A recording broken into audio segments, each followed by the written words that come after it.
दोस्तों स्वागत है आपका स्टेनो गुरुजी यूट्यूब चैनल में। दोस्तों आज की वीडियो हम लोग प्रैक्टिस करने वाले RMSSB स्टेनोग्राफर के लिए प्रीवियस ईयर डिक्टेशन का यहाँ पे अभ्यास करेंगे, जो कि 100 शब्द पर मिनट की स्पीड से रहेगा।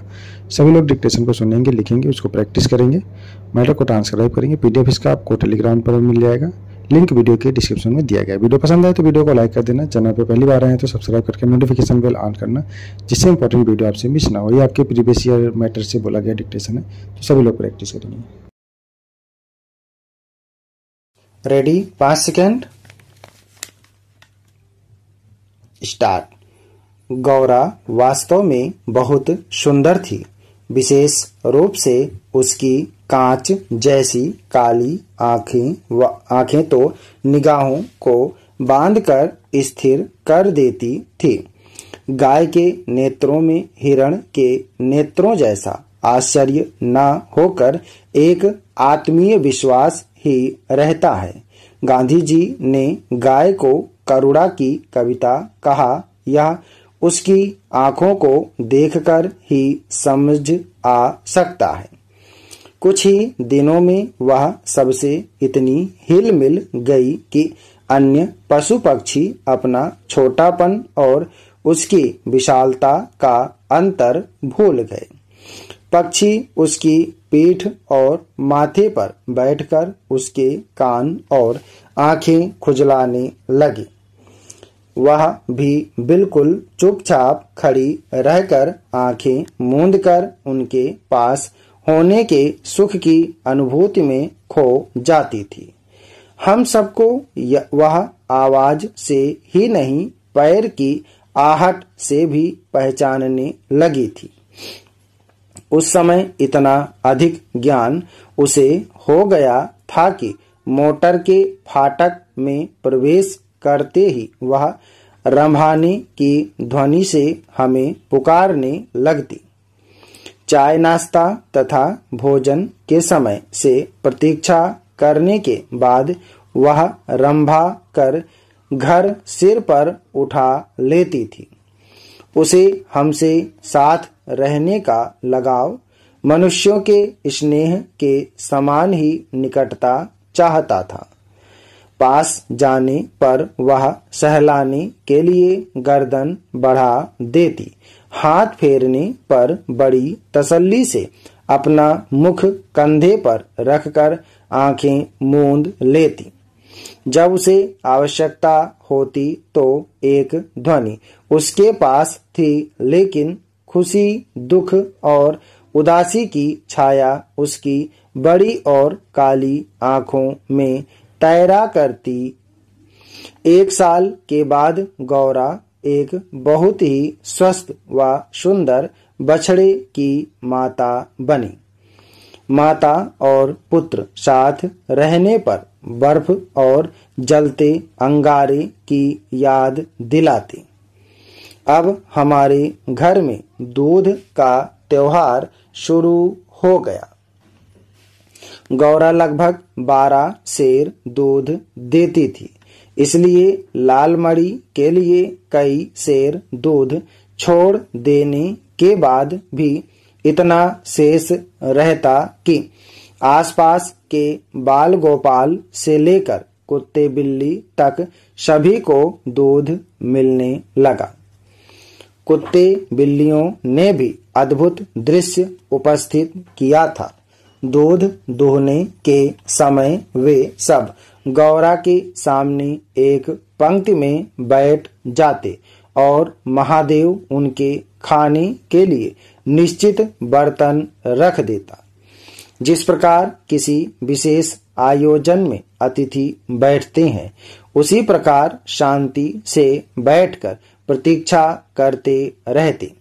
फिर नापकर सबके पात्रों में दूध डाला जाता, जिसे पीने के बाद वे एक बार फिर अपने अपने स्वर में धन्यवाद देते हुए गौरा के चारों ओर उछलने लगते। जब तक वे सब चले न जाते, गौरा खुश होकर उन्हें देखती रहती।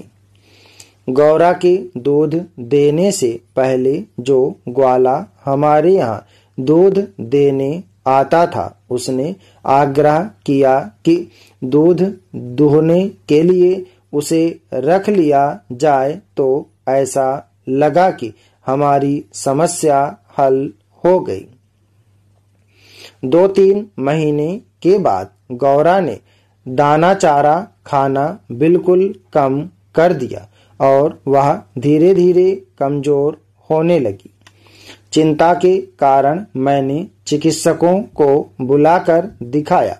वे कई दिनों तक बीमारी का कारण खोजते रहे, कई प्रकार के परीक्षण करते रहे। अंत में उन्होंने निर्णय दिया कि गाय को सुई खिलाई गई है, जो उसके खून के साथ हृदय तक पहुंच गई है। जब सुई हृदय के पार हो जाएगी तब रक्त संचार रुकने से उसकी मृत्यु हो जाएगी। मुझे कष्ट और आश्चर्य दोनों का अनुभव हुआ। चारा तो हम स्वयं देखकर देते हैं, शायद उसी में सुई चली गई है। लेकिन चिकित्सक ने कहा यदि गाय चारे के साथ सुई खाती तो मुंह में ही छिद कर रह जाती। गुड़ की डली के भीतर रखी सुई ही गले के नीचे उतर जाती है और खून में मिलकर हृदय में पहुंच सकती है। लेकिन बाद में एक कष्टदायक सत्य सामने आया, उसकी कल्पना भी परे थी। अक्सर कुछ ग्वाले ऐसे घरों में जहां उनसे अधिक दूध लेते हैं, गाय का आना सहन नहीं कर पाते। अवसर मिलते ही वे गुड़ में लपेटकर सुई खिलाकर उसकी असमय मृत्यु निश्चित कर देते हैं। ग्वाला भाग गया, इसलिए संदेह विश्वास में बदल गया। वैसे उसकी उपस्थिति में भी किसी कानूनी कार्यवाही के लिए प्रमाण जुटाना असंभव था। तब गौरा का मृत्यु से संघर्ष प्रारंभ हुआ, जिसे याद करने मात्र से ही मन सिहर उठता। चिकित्सकों ने कहा गाय को सेब का रस पिलाया जाए तो सुई पर कैल्शियम जमने की और उसके न चुभने की संभावना है। इसलिए कई सेर सेब का रस निकाला जाता और नली से गौरा को पिलाया जाता। शक्ति के लिए सुइयां लगाई जाती। पशुओं को सुई लगाने के लिए सुए के समान बहुत लंबी और मोटी सुई तथा बड़ी बोतल भर दवा की जरूरत होती है। अतः वह सुई भी अपने आप में शल्य क्रिया जैसी यातनामय हो जाती थी। पर गौरा बेहद शांति से बाहर और भीतर की चुभन की पीड़ा सहती रही। केवल कभी कभी उसकी सुंदर पर उदास आंखों के कोने में पानी की 2 बूंदें झलकने लगती थी। अब वह उठ नहीं पाती थी, परंतु मेरे पास पहुंचते ही उसकी आंखों में प्रसन्नता की छाया सी तैरने लगती थी। पास जाकर बैठने पर वह मेरे कंधे पर अपना मुख रख देती थी और अपनी खुरदरी जीभ से मेरे गर्दन चाटने लगती थी। लालमणि बेचारे को तो अपनी माँ की व्याधि और निकट मृत्यु का पता भी नहीं था।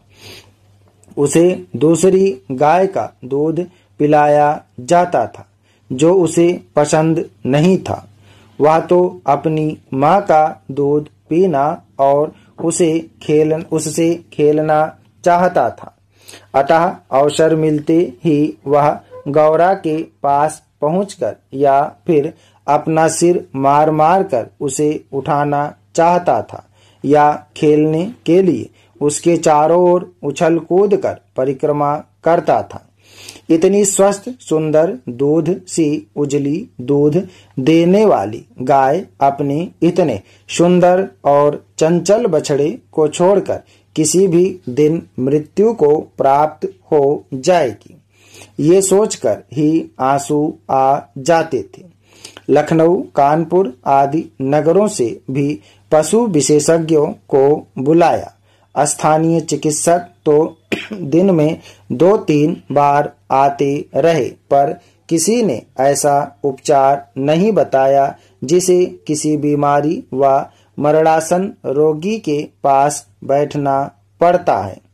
जब गौरा की सुंदर चमकीली आंखें, काली आंखें फीकी हो चली और सेब का रस भी कंठ में रुकने लगा, तब मैंने अंत का अनुमान लगा लिया और उसकी आंखें सो गई। स्टॉप। धन्यवाद। ओके दोस्तों, आप लोग प्रैक्टिस है, सभी लोग मैटर को प्रैक्टिस और ट्रांसक्राइब करेंगे 100 शब्द प्रति मिनट की स्पीड से।